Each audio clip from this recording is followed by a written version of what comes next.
Via Justiça de hoje fala sobre os centros de inteligência para resolver demandas repetitivas na Justiça.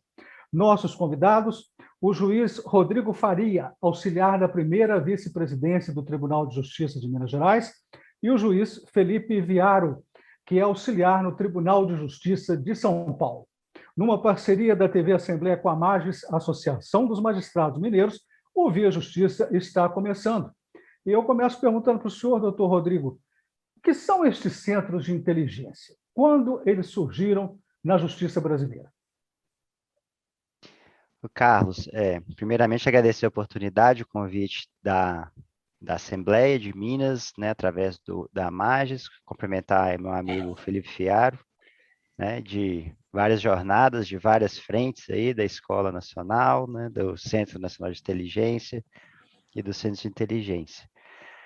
Bom, essa iniciativa, né, que foi do CNJ recente, a ideia é aparelhar os tribunais de justiça e também tribunais federais, tribunais do trabalho, com essa atividade de inteligência, chamada inteligência de negócio, né? Mostrar para os tribunais a importância deles terem ciência, né, do público deles, do cliente, de qual tipo de ação que ele trata, para que o planejamento dos tribunais seja mais focado finalisticamente no tratamento de demandas que possam eventualmente ser resolvidas de uma forma mais efetiva, vamos dizer assim. Doutor Felipe, quais são as ferramentas, a tecnologia usada pelos centros de inteligência? Como que eles atuam? Bom, eu quero agradecer também, Carlos, pelo convite. Quero agradecer o meu colega Rodrigo.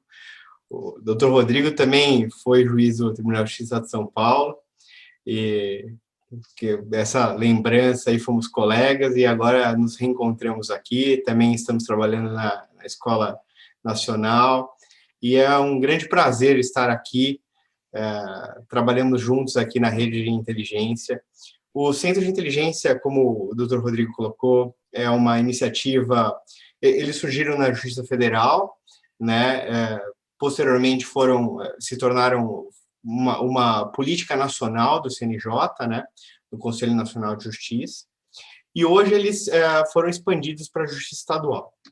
O interessante do Centro de Inteligência é que eles se valem dessas ferramentas de business intelligence, né, que eram ferramentas desenvolvidas na iniciativa privada.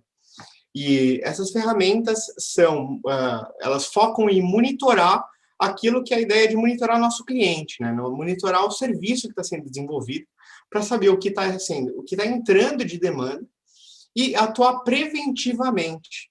A gente precisa saber exatamente o que está acontecendo na justiça para a gente aparelhar melhor os tribunais e conseguir deslocar a força de trabalho, conseguir deslocar um grupo de juízes específicos para conseguir trabalhar melhor as demandas, até mesmo antes que as demandas entrem.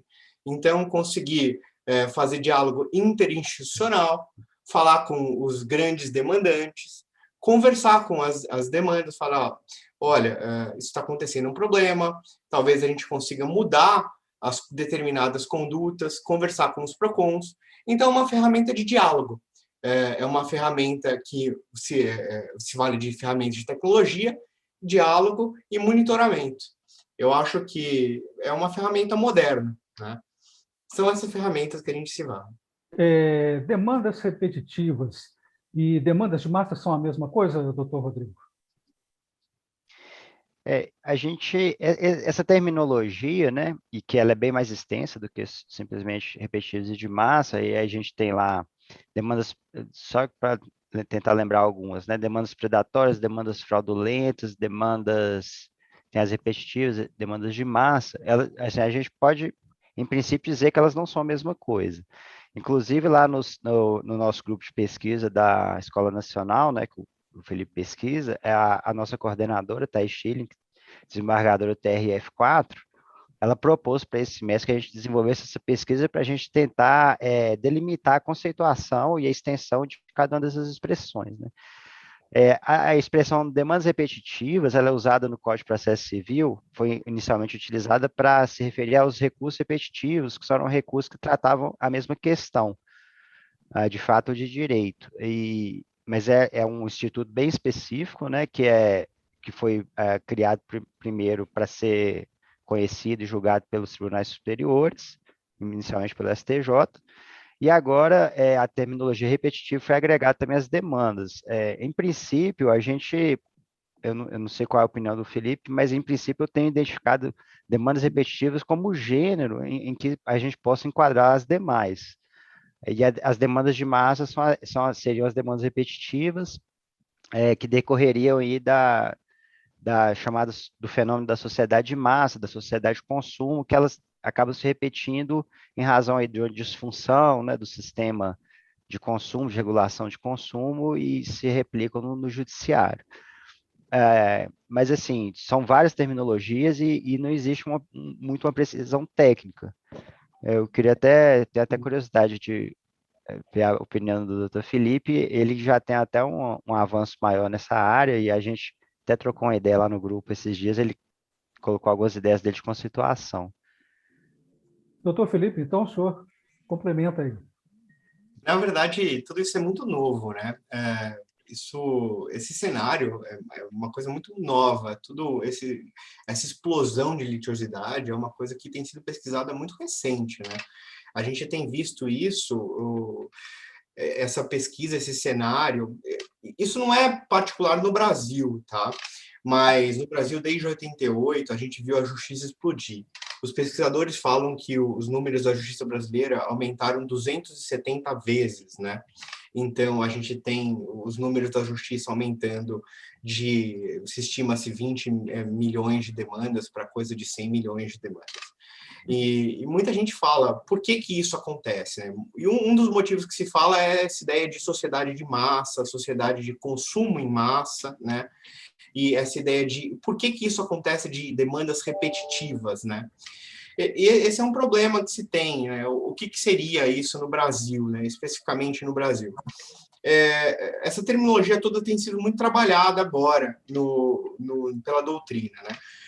O código fala de demandas repetitivas para tratar de temas de direito que se repetem. Então, são temas jurídicos que aparecem por diversas vezes no tribunal. Então, aí eu concordo plenamente com o doutor Rodrigo, né, com o meu colega Rodrigo, que é isso, são temas que aparecem várias vezes. E essa ideia de demandas em massa seria mais um fenômeno sociológico, né?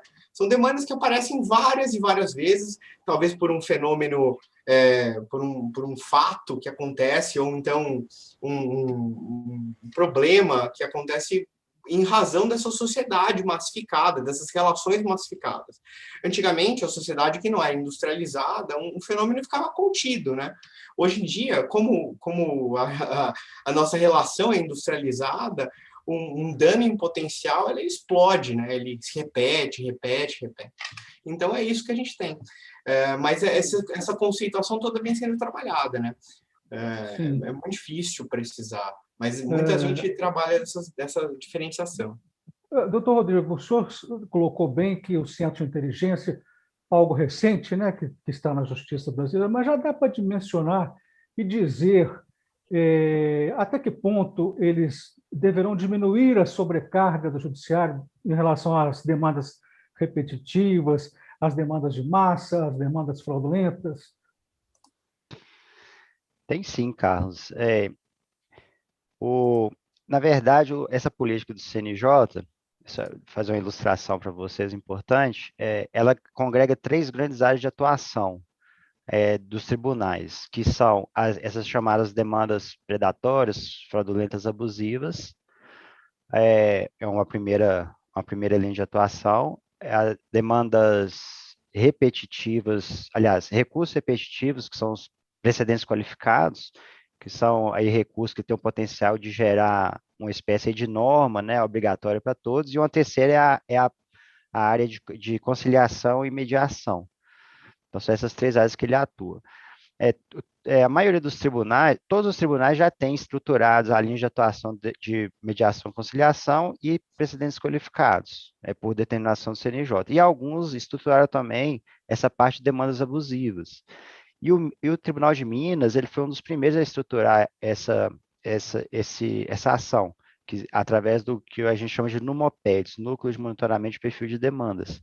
Esse trabalho iniciou em 2017, só para você ter uma ideia, foram monitorados 350 casos, e eles somam aqui em Minas 1.750.000 ações supostamente, né, porque a gente pode falar com certeza, supostamente fraudulentas ou abusivas. Então, são ações em que a parte autora alega que existe um problema, alega que existe aí, né, uma violação de direito, quando na verdade ali existe uma falácia ou até uma fraude para tentar obter um ganho ilícito.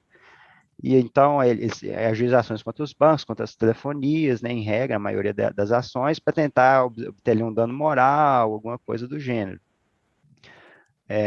E assim, além da vítima, banco, telefônica, né, que vai pagar a indenização, nós temos a vítima, poder judiciário, que tem uma sobrecarga de serviço ao custo da oneração do contribuinte. O cálculo que nós fizemos aqui para essas 1.750.000 ações gira em torno de algo em torno de 15 bilhões de reais, né, o custo desse trabalho.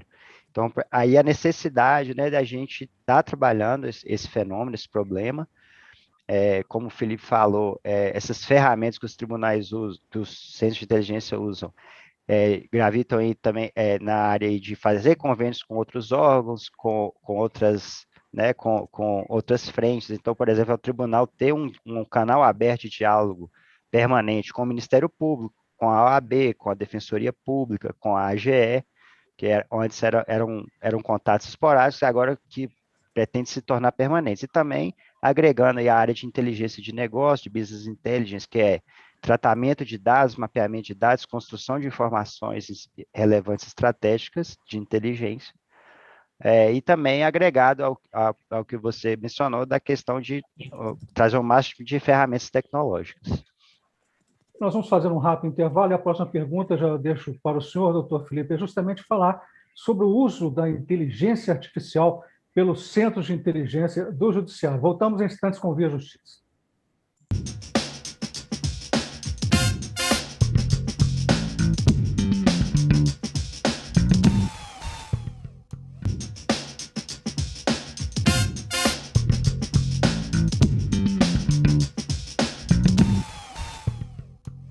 Estamos de volta com o Via Justiça. Hoje nós estamos falando sobre os centros de inteligência do Poder Judiciário para resolver as demandas repetitivas, diminuir a sobrecarga de trabalho do Judiciário. E, doutor Felipe, eu deixei uma pergunta para o senhor no bloco anterior, como é que é o uso da inteligência artificial pelos centros de inteligência do Poder Judiciário? Olha, Carlos, nós estamos investindo bastante em tecnologia, né? Como eu mencionei, um dos tripés aí, um dos viés do Centro de Inteligência é o uso de ferramentas tecnológicas, né? Na verdade, o Poder Judiciário tem investido muito em tecnologia, né? A pandemia veio para mostrar o quanto o Poder Judiciário já tinha investido em tecnologia. O processo digital mostrou que a força do Poder Judiciário, que praticamente o Poder Judiciário não parou. Na verdade, não parou durante a pandemia, porque a gente tinha um investimento massivo em processo digital e, num piscar de olhos, foi possível virtualizar a operação do Poder Judiciário. O Poder Judiciário, do dia para a noite, foi convertido toda a operação do Poder Judiciário em... as audiências se tornaram virtuais, os processos se tornaram virtuais. Claro que não foi sem alguns traumas, né? Porque afinal era um número muito grande de funcionários, foi uma situação absolutamente inédita, né? Mas isso mostrou o quanto já estava avançado isso em tecnologia da informação. O Poder Judiciário já estava investindo em automação, né? O Tribunal de Justiça do Estado de São Paulo tem algumas iniciativas muito interessantes a respeito de automação no sentido de utilização de robôs para utilização de bloqueios de ativos financeiros, para pegar informações em execuções fiscais, que é um acervo muito grande que se tem, né? Então, isso ainda não é inteligência artificial, né? Vamos dizer assim, o robô não pensa sozinho, né? Ainda ele não chega a pensar por si mesmo. E ainda também tem um investimento em business intelligence, que os centros já estão investindo muito, que a ideia é poder identificar o nosso acervo, como está funcionando, fazer um diagnóstico, como está funcionando a nossa justiça, o que está entrando, o que está saindo, quem que está recorrendo, por que está recorrendo. E o próximo passo, nossa próxima fronteira, dizer assim, é criar as nossas ferramentas para que consiga ler o processo e entender o que está acontecendo ali, né? Então, um dos expedientes que já existe no Centro de Inteligência, o nacional, né, e o Centro de Inteligência da Justiça Federal, justamente é para congregar e monitorar as ferramentas que estão sendo desenvolvidas nos centros, nos poderes judiciários a respeito de inteligência artificial, para que, inclusive, a gente não trabalhe ao mesmo tempo sobre as mesmas coisas, né? Que a ideia de inteligência é justamente essa, né? Que a gente consiga trabalhar, unir esforços, né? Todos os estados brasileiros, doutor Rodrigo, já estão com censo de inteligência, as justiças de todos os estados? Sim, Carlos, todos já criaram os seus centros, embora nem todos ainda os tenham instalado, que é o caso aqui de Minas, né? A gente já tem norma editada, porém a instalação aí pressupõe a indicação dos membros e a efetiva atuação, né? E o Minas ainda está com essa pendência de publicar os integrantes. Porém, a criação já foi efetivada por todos os tribunais, porque o CNJ assim determinou que fossem criados e determinou o prazo, né? Então, o prazo já se esgotou, de forma que todos aí já dispõem dessa ferramenta. Gostaria que o senhor falasse, doutor Felipe, desses dados estatísticos aí de São Paulo, como o doutor Rodrigo falou da situação em Minas, né, do peso dessas ações repetitivas, fraudulentas. Eu achei até curioso isso, ações fraudulentas, né? Só entra para poder ter um... Eu gostaria que o senhor desse um panorama de São Paulo. Na verdade, São Paulo é um cenário um pouco... Uma movimentação processual de São Paulo é muito grande, né? Para a gente posicionar o que seriam ações fraudulentas, né? A gente chama no direito processual de esse conflito de interesse de lide, né?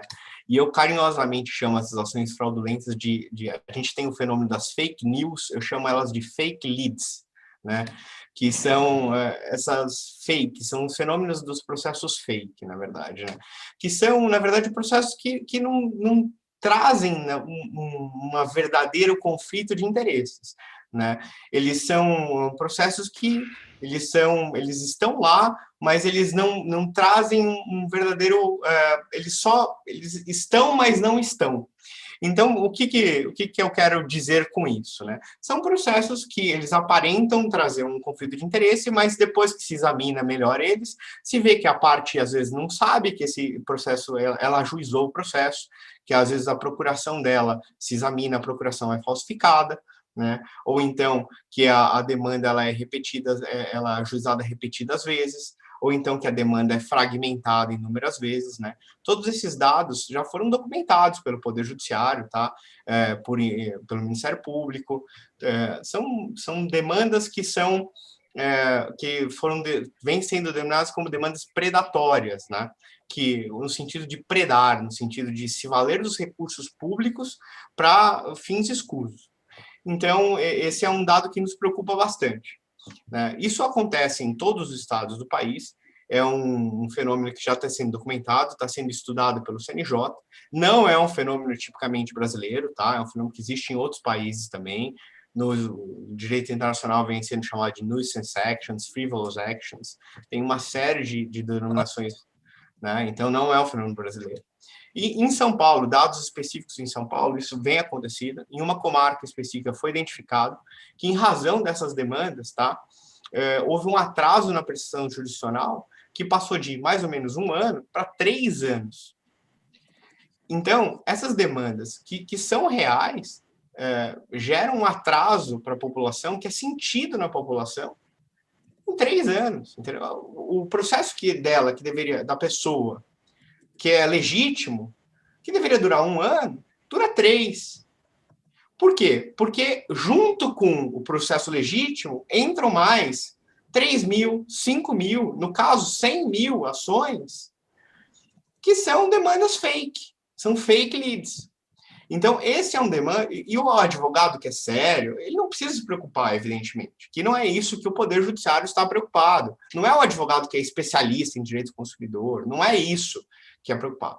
A questão que está sendo preocupado pelo Poder Judiciário é combater o uso de procuração falsa, fragmentação desnecessária, né, de demandas. Esse é o ponto que tem sido objeto de preocupação do Centro de Inteligência.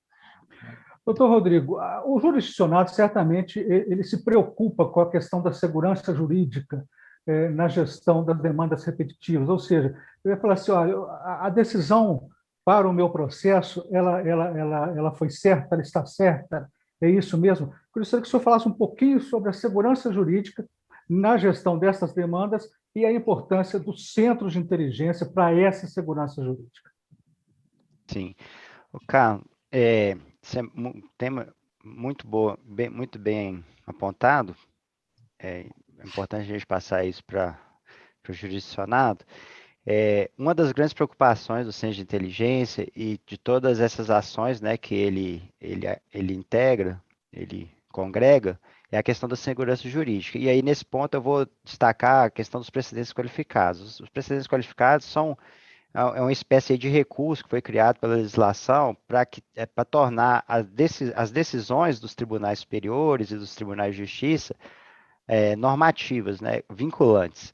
Então, é a ideia de que existe aí um contingente imenso de processos idênticos, né, que se repetem aos milhares, às vezes até centenas de milhares, e que eles,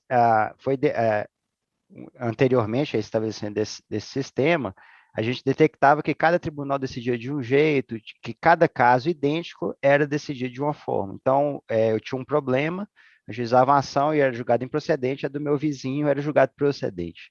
Então, além de o sistema de precedentes qualificados, além de otimizar a atividade da justiça, ou seja, não impor que o judiciário resolva a mesma causa centenas, milhares de vezes, né, repetindo um serviço, e aí torna-se um serviço totalmente mecânico, também garante a segurança jurídica, ou seja, passa para o judicionado a informação exata de qual é o direito que ele tem, inclusive, e aí entra a estratégia de negócio, inclusive, já ao passar essa informação para o jurisdicionado, de qual é o exato direito dele, dá a ele a faculdade de optar por não ajuizar a ação, no caso, né, de ser improcedente, a pretensão dele, porque ele já sabe qual vai ser o resultado final da ação dele. E aí que entra, assim, acaba sendo uma via de mão dupla, porque o jurisdicionado não precisa se desgastar ajuizando uma ação, tendo gastos, né, contratação de advogado, e o judiciário, e por via de consequência o contribuinte, não precisa despender valores, dinheiro, com o processamento daquela ação. Então, a ideia é, aí no ponto específico dos precedentes qualificados, aumentar a segurança jurídica, né, com vários benefícios para todos os envolvidos. Os senhores falaram que o maior demandante, o maior litigante no Brasil, doutor Felipe, seriam as telefônicas, os operadores de telefonia? E quais seriam os outros? Na verdade, eu acho que o maior litigante do Brasil ainda é o INSS, salvo o menor juízo.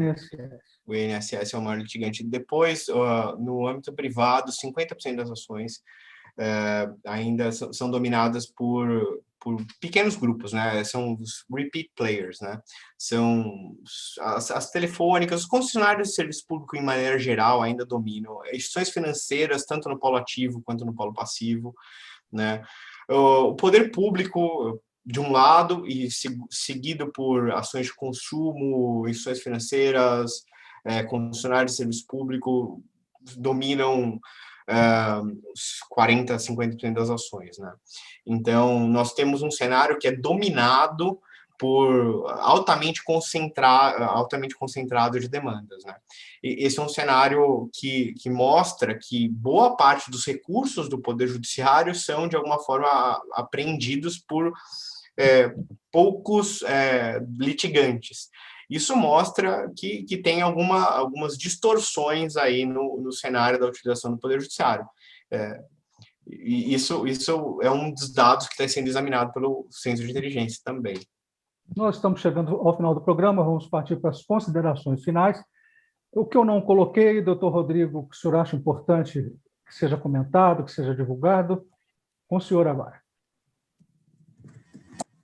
Carlos, eu só queria fazer um acréscimo lá na pergunta sobre inteligência artificial, é um tema que eu gosto muito, e dizer assim que inteligência artificial é muito menos do que ela aparenta ser, né? Existe aí todo um romantismo por trás, e a gente acredita aí nos robôs, mas a inteligência artificial ela vem para realmente contribuir, ela dá um passo além do que a gente tem até hoje em termos de tecnologia, permitindo que a máquina ela tenha uma capacidade muito maior de identificação de informações, né? A gente não tem aí ainda aquela inteligência artificial forte, que é essa ideia toda de um ser que vai fazer tudo, executar toda a atividade humana. A gente tem somente o que é chamado de inteligência artificial fraca, que é apenas executar pequenas parcelas de função que até então eram essenciais à intervenção humana, mas que, por serem muito repetitivos, não tem justificativo de você despender todo esse gasto, né, com investimento humano que pode ser aproveitado em toda a sua plenitude, toda a sua inteligência em funções muito mais complexas, muito mais relevantes. E assim, os centros, eles têm trabalhado, o Centro Nacional e o CNJ, na criação dessas ferramentas para aumentar a efetividade do Poder Judiciário como um todo, e especialmente, no nosso caso aqui, o Centro de Inteligência, no tratamento dessa demanda, sempre com o objetivo de dar ao jurisdicionado uma resposta melhor, né, uma segurança maior e também com um menor custo, né, sempre desonerando mais o contribuinte. Doutor Felipe, as considerações finais do senhor. Olha, eu quero agradecer demais essa oportunidade para explicar um pouco qual é o papel do Centro de Inteligência e também essa oportunidade, colocar essa situação a respeito das demandas predatórias, que é um problema que vem aparecendo, e também explicar um pouco o funcionamento do centro, essas interações, a questão da inteligência artificial, tudo isso, na verdade, são pontos muito novos e muito que eu acho que vieram e que ativam a nossa curiosidade. E eu fico muito feliz de ter ter essa oportunidade de interagir aqui com vocês. Fico muito agradecido e me coloco à disposição sempre. Muito obrigado. Muito obrigado aos senhores pelas participações. O Via Justiça de hoje termina aqui. Nós conversamos com o juiz Rodrigo Faria, do Tribunal de Justiça de Minas Gerais, e com o juiz Felipe Fiaro, do Tribunal de Justiça de São Paulo. Anote aí o nosso e-mail para contato: viajustiça@amages.com.br, e nos acompanhe pelas redes sociais da Amages. Obrigado pela audiência. Até o nosso próximo encontro.